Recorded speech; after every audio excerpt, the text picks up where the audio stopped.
Ejja lino litongozeddwa ssentebe w'akakiiko k'ebyokulonda mu ggwanga Engineer Badru Kigundu ku mukolo ogubadde wano mu Kampala. Kigundu wano ategeezezza nga bw'agenda okulaba ng'akakiiko kakolera wamu n'ejje lino okuleetawo obwenkanya mu kulonda kwa bonna. Ejje lino erituumiddwa Citizens Elections Observation Network Uganda ligenda kubatikana n'eddimu ly'okulondoola ebyokulonda wonna mu ggwanga okukugira n'okuloopa obubbi n'emivuyo gyonna we gibeera. Bano bagenda kukola nnyo mu mwaka gwa 2016. Kigundu ategeezezza nti lino ddaala kkulu nnyo erituukiddwako mu by'okulonda kwa Uganda. Abantu emitwalo nga 8 abantu bangi naye Parliament bw'eriba eriyisizza oba gavumenti bw'eriba etuusizza mu Parliament eriyisa tuliteeka mu nkola, otherwise mugume. Ye ssentebe w'ejje lino Dr. Livingstone Ssewanyana ategeezezza nti bagenda kufuna abantu abawerera ddala 200 bonna mu ggwanga okulaba nga buli kitundu kibeeramu obwenkanya mu kalulu n'okwewala emivuyo.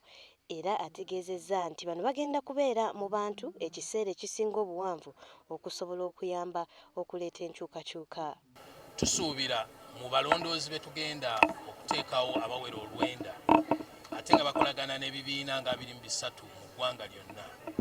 Bajja kusobola okubeera nti obuzibu bwonna bwe basanga, okunyigirizibwa kwonna kwe basanga oba okutyoboola eddembe ly'obuntu kwonna kwe basanga mu biseera by'okulonda kunogerwa eddagala. Dr. Ssewanyana agattako nti bano bagenda kuweebwa essimu ez'omulembe okusobola okuweereza ebyo bibeera bigenda mu maaso mu bitundu byabwe. Abagenda okutunuulira okulonda tugenda kubawa amasimu.